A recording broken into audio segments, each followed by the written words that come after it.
오늘 로마서 2장 1절부터 같이 볼 텐데요.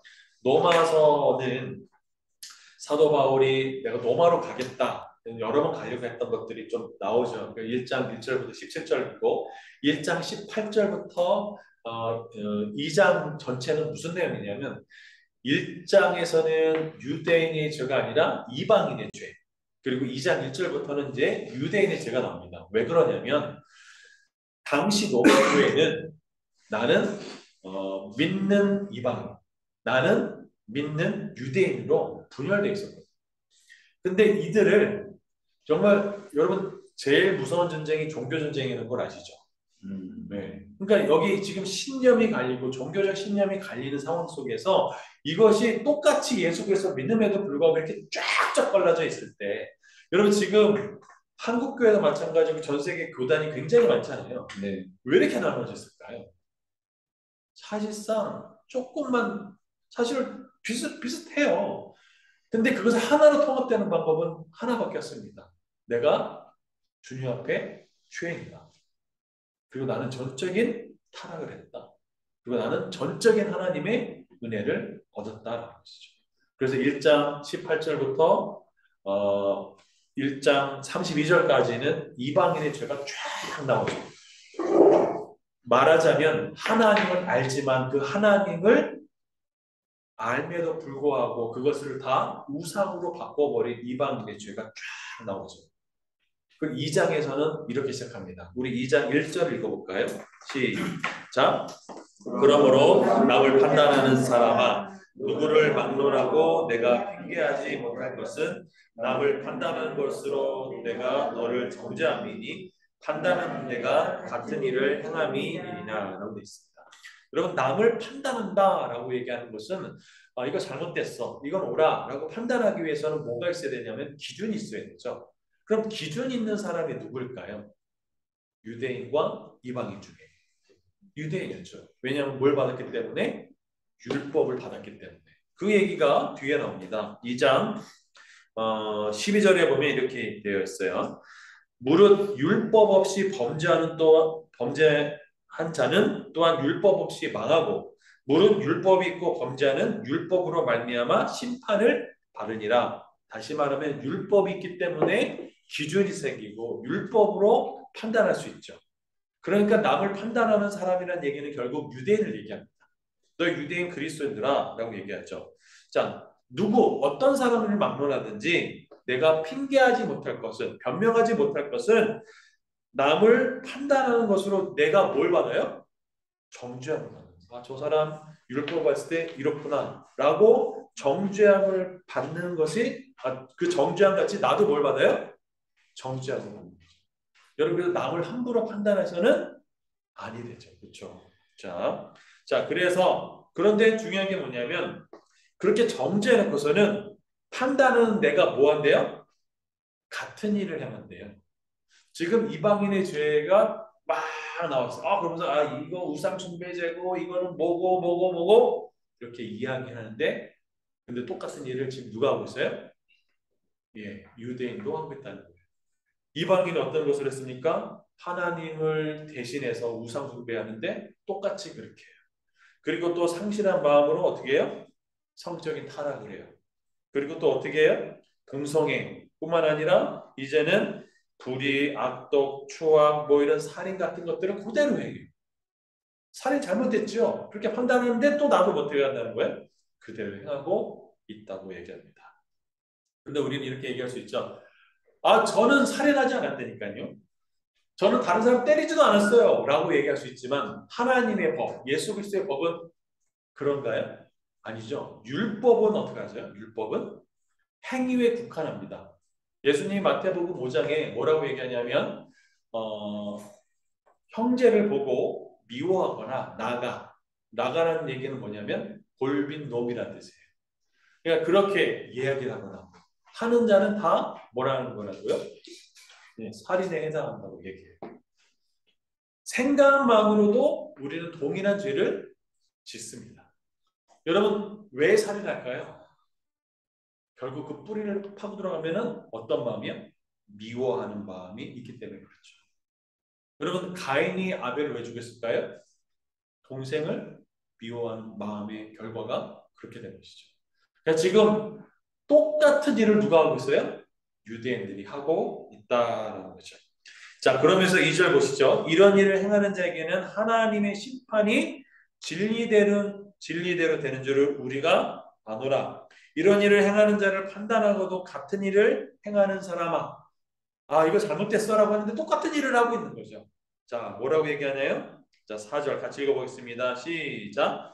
혹 내가 하나님의 인자하심이 너를 위하여 회개하고 헌심을 알지 못하여 그의 인자하심과 용납하심과 같이 참심의 풍성함을 멸시하느냐.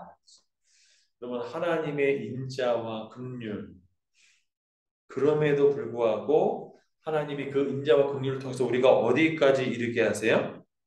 회개까지 이르게 하시죠. 그렇죠? 여러분 나는 신앙생활 하는데 요즘에 회개할 게 없어. 여러분 그렇게 얘기할 수 있으세요? 나는 회개할 게 없는 것 같아. 혹시 그러십니까?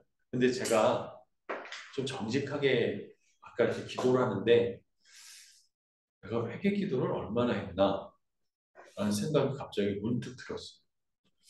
나는 오늘 혹여 하나님의 마음을 아프게 한 건 없을까? 라는 것들을 너무 까먹고 있었던 것 같아요.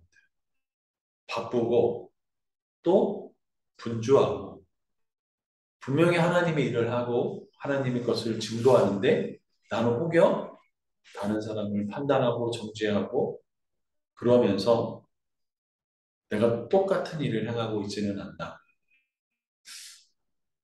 회개가 우리 삶에 벌어진 얘기가 아닐까라는 생각을 해보게 됐습니다. 여러분은 어떠세요? 이런 회개 얘기하면 분위기가 무거워집니다. 갑자기 우리가 다 죄인이 된 것 같아요. 그렇죠? 그런데 따지고 보면 이 부분이 어쩌면 우리가 하나님과 관계 속에서 바로미터가 될 거라고 생각들어요. 여러분 우리가 처음 예수를 만나면 회개할 게 굉장히 많이 나옵니다. 큰 것들이 막 나오죠. 아, 내가 이런 걸 잘못했고 이거 잘못했어요. 근데 그것을 점점 하는데 하나님과 관계가 깊어지면 깊어질수록 그 회개거리가 어떻게 되나요? 굉장히 작아지고 그러면서 이것도 죄거리구나 라는 것들이 민감해지기 시작합니다. 여러분 내가 한마디 툭 내뱉은 말이 저 사람한테 상처가 될 수 있지 않겠나라는 것도 민감해지고 내가 어떤 한 행동이 마음에 걸리기도 하고 여러분 그것이 점점 우리에게 그 죄에 대한 민감성이 높아지게 되잖아요. 그렇죠? 자, 근데 우리가 신앙생활을 오래 하다 보면 타성이라는 것을 적기 쉬운 것 같습니다. 교회 다니고 예배 드리고 11조 생활하고 심지어 새벽 기도도 하고 특성도 부르고 뭐 등등등등 하는데 분명히 종교 생활을 하고 있는데 하나님과 관계는 벙어리 냉각성이죠. 여러분 그렇다면 우리가 지금 신앙을 점검해 봐야 될 필요가 있다고 저는 보여집니다. 무거운 얘기이긴 하지만 우리의 현실이 돌아봐야 될 필요가 있다고 생각합니다. 여러분 성경에 이런 표현이 나옵니다. 아브라함의 하나님, 이삭의 하나님, 야곱의 하나님. 여러분 이게 어디서 나오냐면 모세가 신명기에서 그 이스라엘 백성을 이제 가나안을 그 정복을 앞두고 모세가 여호수아의 그 바톤 터치를 할 그때 이 아브라함의 하나님, 이삭의 하나님, 야곱의 하나님을 꺼내요. 한번 찾아볼까요? 신명기 29장일 겁니다. 신명기 29장.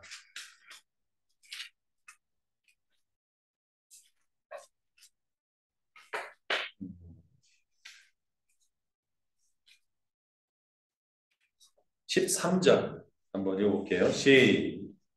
13절보다 10절부터 제가 읽어드릴게요. 이 신명기 29장 10절부터 오늘 너희 곧 너희 수령과 너희 지파와 너희의 장로들과 너희의 지도자와 이스라엘 모든 남자와 너희의 유아들과 너희의 아내와 및 내 진중에 있는 객과 너를 위하여 나무를 패는 자로부터 물 기는 자까지 다 너희의 하나님 여호와 앞에 서 있는 것은 내 하나님 여호와의 언약에 참여하며 또 내 하나님 여호와께서 오늘 내게 하시는 맹세에 참여하여 같이 한번 읽어보겠습니다. 시작. 여호와께서 내게 말씀하신 대로 또 내 조상 아브라함과 이삭과 야곱에게 맹세하신 대로 오늘 너를 세워 자기 백성을 삼으시고 친히 내 하나님이 되게 하려 합니다. 예. 여러분, 하나님이 이스라엘 백성, 그 모세가 있을 때는 뭐냐면 이제 출애굽을 했던 이 세대가 이제 새로운 광야 시대로 넘어가는 그때예요. 이제 모세가 죽기 직전에 신명기 29장 이때를 하면서 어디를 꺼내냐면 아브라함과 이삭과 야곱의 하나님을 꺼내요. 여러분 그 꺼내는 이유는 뭘까요? 여러분 아브라함, 이삭, 야곱으로 계통이 이어갔죠. 그대로 내려와요. 그렇죠? 그걸 왜 꺼냈을까? 그렇죠? 지금 광야 시대를 살았던 이 출애굽 1세대들은 죽고 이제 광야 시대 2세대로 넘어가는 이때에 왜 신앙의 계보를 따지느냐는 얘기죠. 그게 이유가 있겠죠. 여러분 아브라함과 이삭과 야곱의 그 하나님에 있어서 핵심이 뭘까요? 핵심. 여러분 그들 신앙의 핵심이 뭔지 혹시 아세요? 맞추시는 분은 500원. 유신 신앙. 예. 그거 말고 성경에 나온 데, 저는 성경에 나온 데를 얘기하기 원하죠. 이름, 믿음. 예. 그건 너무 폭이 넓죠. 어떤 믿음인가요? 아브라함과 이삭과 야곱의 공통점이 있어요. 이들의 신앙은 여기 중심 신앙이에요. 언약 말씀. 예, 막 던졌는데 틀렸어요. 어디 중심이었을 것 같으세요? 이들에게 똑같이 나타나는 때가 있어요. 똑같이. 어디였을까요? 신해산, 베델. 신해산, 베델? 예, 비슷했는데 베델과 비슷합니다. 부엘세바? 부엘세바, 네, 거기서 하겠죠? 네, 막 나옵니다. 좋습니다. 근데 이 세 사람의 공통점은 부엘세바는 아니에요. 베델도 아니에요? 베델은 뒤에요. 근데 베델만 있는 건 아니죠. 베델 장소가 거기서 오래했기 때문이죠. 그렇죠, 대장. 아브라함도 제단을 쌓았어요. 이삭도 제단을 쌓았어요. 야곱도 제단을 쌓습니다. 아브라함은 언제 제단을 쌓을까요? 가나안 들어가면서도 제단을 쌓기 시작해요. 하나님께 예배드려요. 그리고 그게 가장 결정적인 건 어디냐면 모리아산에서 이삭을 번제로 바쳤을 때, 그렇죠? 그럼 그 이삭은 언제였을까요? 여러분 이삭이요 아브라함이 죽고 난 다음에 어려움을 겪어요. 사람들이 굉장히 그를 핍박해서 뭐하냐 우물을 삐대요. 그 우물을 파면서 여러분 우물을 얻지 못하면 거기 있는 동물 가죽 뭐 그 식구들 물이 없으면 사막에서 죽어요. 그러니까 우물은 생존이에요. 그 생존의 것들을 막히면서 뭘 쌓을까요? 재단을 쌓아요. 우물에서. 그리고 거기서 하나님을 어떻게 했을까요? 불렀어요. 아, 별로 못 믿겠다는 표정인데. 자, 창세기를 잠깐 보겠습니다. 창세기. 네. 어디냐면 26장을 보세요. 자, 아까 말씀드렸던 부엘세바가 거기서 나옵니다. 26장 23절에 보면 이삭이 거기서부터 부엘세바로 올라갔더니 그 밤에 여호와께서 그에게 나타나 이르시되 나는 내 아버지 아브라함의 하나님이니 두려워하지 말라. 내 종 아브라함을 위하여 내가 너와 함께 있어 내게 복을 주어 내 자손이 번성하게 하리라 하신지라. 25절 읽어볼까요? 시작. 이삭이 그곳에서 제단을 쌓고 여호와의 이름을 부르며 거기에 장막을 쳤더니 이삭의 종들도 거기서 우물로 갔더라. 거기서 하나님 불러요. 그렇죠? 하나님이 말씀하셨던 그 제단, 그렇죠? 그러면은 야곱은 에서의 낯을 피했을 때 베델에서 하나님을 만나요. 하나님의 음성을 듣고 사닥다리가 그 야곱이 있었던 거기서 하늘로 올라가서 왔다 갔다 하는 것들을 보죠. 그래서 거기에서 기름 부었고 하나님께 드렸어요. 여러분 기름 부었다는 얘기는 뭘 것 같으세요?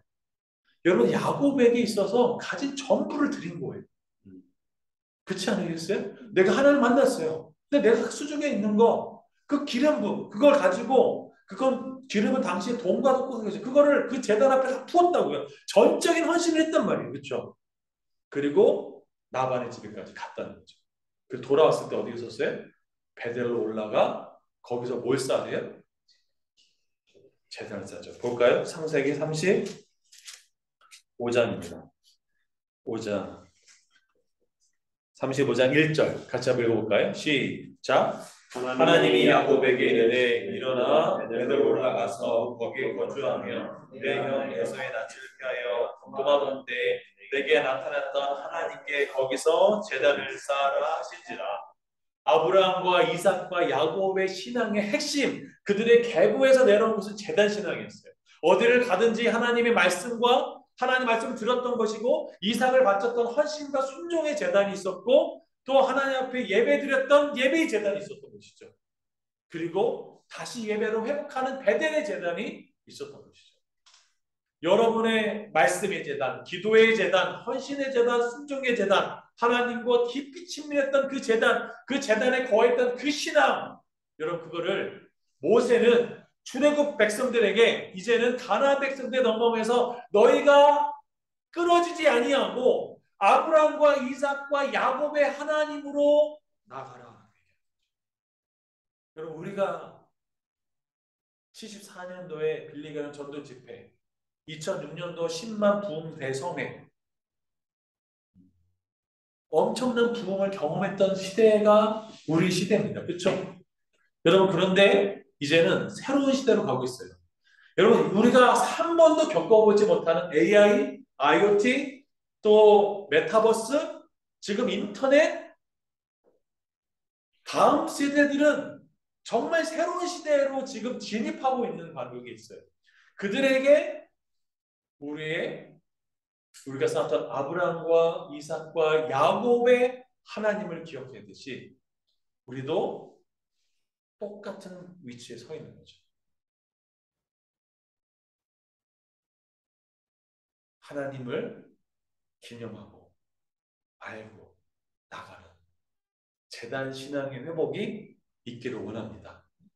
내 안에 사는 그 예수 그리스도, 그 예수 그리스도가 우리 안에 머물러 있는 것이 아니라 아브라함이 이삭에게 제단 신앙을 물려주고 이삭이 우물에서 하나님께 제단을 불렀던 것처럼 언제 야곱이 그 돌베개에서 하나님 어떻게 예배하는 걸 어떻게 배웠겠냐면 이삭에게 보고 배웠었겠죠. 그래서 하나님께 들었죠. 우리의 제단 신앙을 물려줄 필요가 있는 거죠. 여러분의 자녀, 여러분의 손자, 손녀는 제단 신앙을 가지고 있으십니까? 라는 거죠.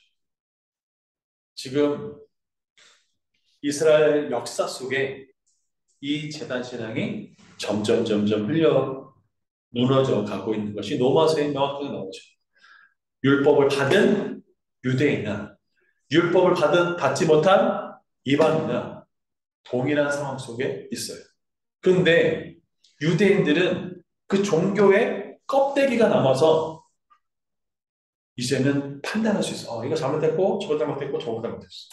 그런데 실상은 본인도 그 율법을 지키지 않고 있는 실상이 로마서 2장 유대인들의 죄입니다. 로마서로 다시 돌아가 보겠습니다. 로마서 2장 보겠습니다.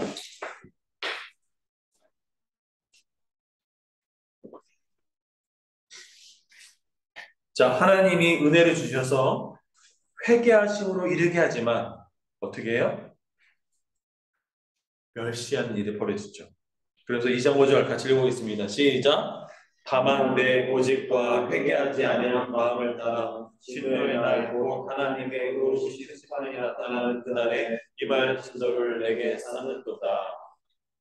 고집된 마음, 강팍한 마음, 회개하지 않는 마음.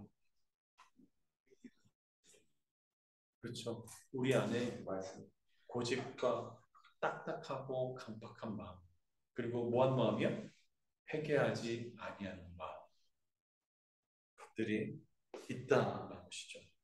그런데 그것을 하지 않으면 우리가 자꾸 뭘 쌓는 거예요? 심판을 계속 쌓고 있는 것과 동일한 거죠.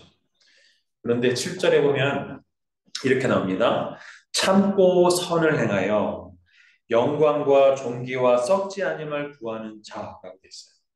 자, 선을 행하고 그다음에 영광과 존귀와 썩지 않을 구하는 자라고 있습니다. 선을 행한다라는 것은 무엇일까요? 그리고 선을 행한다는 건 착한 일을 한다라는 것도 포함되겠죠. 그런데 선을 행한다라는 의미는 더 포괄적인 의미를 가지고 있어요. 우리 미가서 6장 8절을 잠깐 보도록 하겠습니다. 미가서 6장 8절. 자, 6장 8절 같이 한번 읽어보겠습니다. 미가서 6장 8절입니다. 찾으셨나요? 예, 읽어보겠습니다. 미가서 6장 8절. 시작. 사람아, 주께서 선한 것이 무엇임을 내게 보이셨나니 여호와께서 내게 구하시는 것은 오직 정의를 행하여 인자를 사랑하며 겸손하게 내 하나님과 동행하는 것이 아니냐. 겸손하게 하나님과 동행하는, 정의를 행하고 그 다음에 인자를 사랑하고 하나님 사랑하고, 그렇죠? 하나님과 동행하는 삶. 그게 뭐라고요? 선이죠. 그럼 뭘 구해요? 영광. 여기서 영광은 하나님의 임재죠. 그리고 또 존귀. 오직 존귀하신 분 누굴까요? 하나님. 그리고 또 뭐죠? 썩지 아님을 구하는 자. 바로 부활하신 예수 그리스도를 얘기하죠. 여러분, 우리의 믿음의 대상이 예수 그리스도가 받게 될 수 없는 이유는 세 가지가 완벽하게 충족하고 만족하는 분이 바로 예수 그리스도이기 때문에 그렇습니다. 하나님의 임재가 있었죠. 그리고 존귀한 분이시죠. 그리고 사망에서 이긴 부활한 썩지 아니하시는 분이죠. 바로 여러분 언제 썩지 않나요? 생명이 있을 때 안 썩어요. 그렇죠? 생명이 없으면 썩습니다. 그분이 바로 누굴까요? 예수 그리스도죠. 그러면 이 조건을 만족할 수 있는 분은, 그 만족할 수 있는 유일한 하나님은 예수 그리스도이신 거죠. 그 신은 죽었다 살아나신 분은, 그리고 영광스럽고 존귀한 분은 예수 그리스도, 그분 한 분입니다. 아멘. 그래서 8절에 보면 오직 당을 지어 진리를 따르지 아니하고 불의를 따른 자에게는 무엇인데요? 진노와 분노로 하시리라. 악을 행하는 각 사람에게 영에는 환난과 공고가 있고, 먼저는 유대인에게요, 그 다음에 헬라인에게며, 선을 행하는 각 사람에게는 영광과 존귀와 평강이 있으리라. 영광과 존귀와 평강이 있으리라 말씀합니다. 먼저는 유대인에게요, 그 다음에게는 헬라인이라. 이는 하나님께서 뭘로 취하지 않는데요? 외모로 사람을 취하지 아니함이라. 그러면서 12절 볼까요? 읽어보겠습니다. 시작.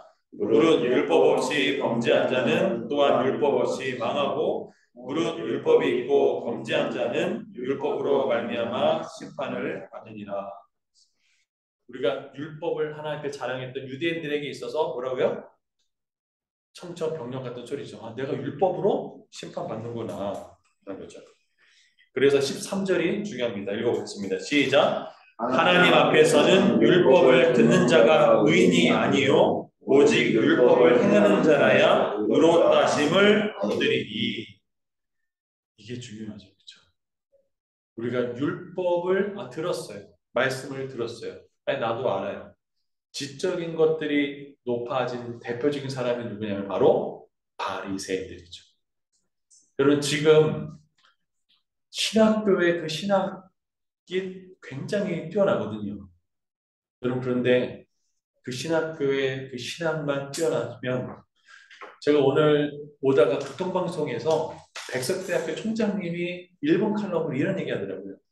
여러분, 그 신학교 교수들이 그렇게 신학이 잘하는데 왜 뜨거운 성령의 불이 꺼졌냐?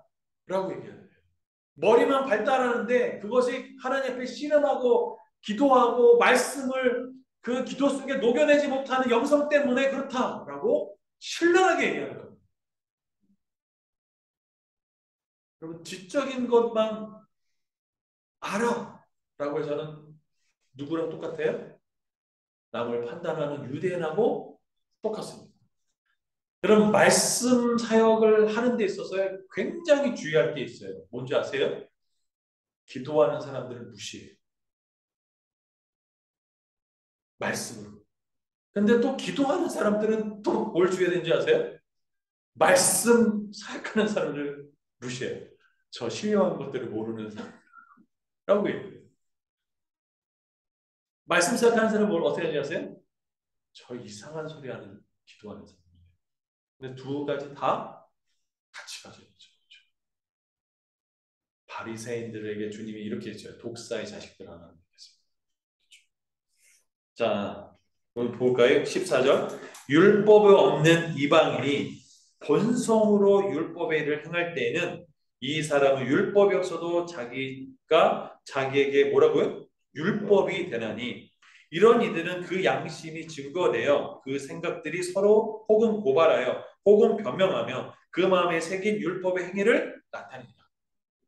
그 마음에 이거는 옳지 않은 것 같아 라고 그 살아있는 양심이 율법을 가진 자보다 더 뛰어날 수도 있다는 얘기를 하고 있는 거예요 지금. 그렇죠? 자, 그러면서 뭐라고 얘기하느냐면 16절 읽어보겠습니다. 시작. 곧 나의 복음에 이른 바와 같이 하나님이 예수 그리스도를 말미암아 사람들의 은밀한 것을 심판하시는 그날입니다. 여러분, 우리가 언젠가는 이 땅의 삶을 정리하고 하나님 앞에 결산할 때가 반드시 있을 겁니다. 오늘 우리 강 대표님이 그런 얘기 하셨어요. 그 아들의 유치원 선생님이 28밖에 안 됐는데 갑자기 죽었대요. 왜 죽었는지는 정확한 이유는 모르지만 그 28살 먹은 그 자매가 결혼을 앞두고 죽었다는 거예요. 얼마나 험하네요. 그렇죠? 그 얘기 들었어요. 여러분, 우리가 내일 살고 모레 살고 1년 후에 살고 할 거라고 생각하는데 당장 어떻게 될지 우리는 아무도 내일을 장담할 수가 없습니다. 하지만 분명한 것은 우리가 하나님 앞에 반드시 결산할 때는 누구나 다 있다는 것이죠.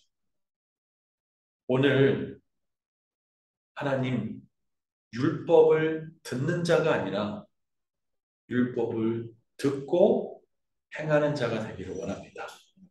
여러분, 하나님이요 모세에게 율법을 줬을 때 어떻게 하기를 원하셨냐면 그 율법을 마음에 새기기를 원하셨어요. 신명기 6장을 잠깐 볼까요? 신명기 6장 6절입니다. 신명기 6장 6절 읽어볼까요? 시작. 오늘 내가 내게 명하는 이 말씀은 너는 마음에 새기고 어디에 새기래요? 마음에 새기고. 여러분, 우리는요 돌판에 새겨진 율법을 받은 게 아니라 우리 마음에 새긴 하나님의 은혜의 법을 받았습니다. 예레미야 33장 3절을 보겠습니다. 예레미야서 33장 3절.